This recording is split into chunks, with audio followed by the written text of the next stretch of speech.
What's up, everyone?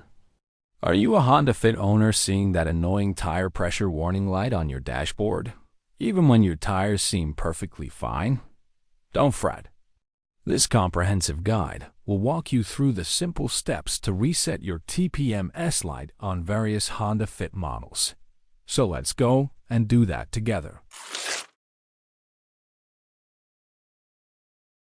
If you have an old Honda car, especially the US model, it has an indirect tire pressure system. So for this model, sorry folks, no built-in reset button.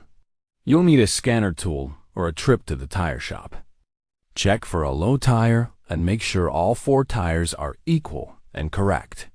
If the light is still there after a short drive, then it's likely you have a dead battery in a sensor.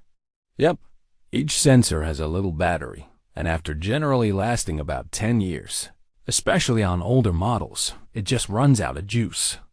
If you take your car to the dealer or a qualified tire shop, they can scan the system and tell you exactly which tire has the dead sensor.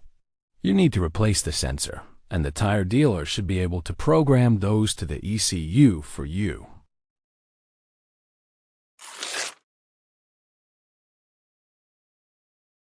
Great news for 2015 to 2020 Honda Fit owners.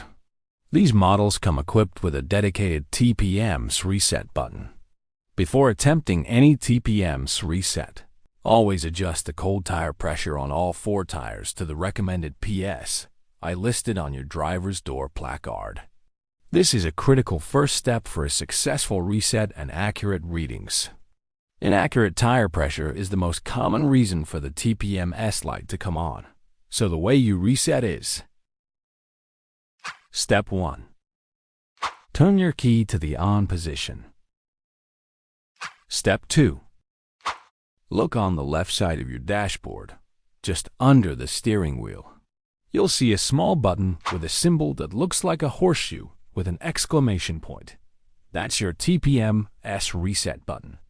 Press and hold this TPMS button until the TPMS light on your dashboard blinks twice, and your TPMS light should turn off.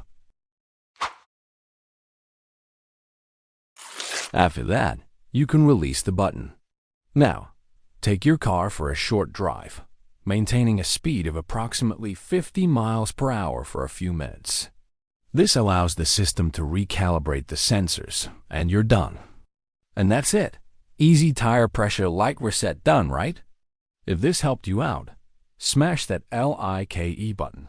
Drop a comment if you have questions. And don't forget to subscribe for more car hacks, tips, and DIY every week. Thanks for watching. Drive safe, and I'll catch you in the next one.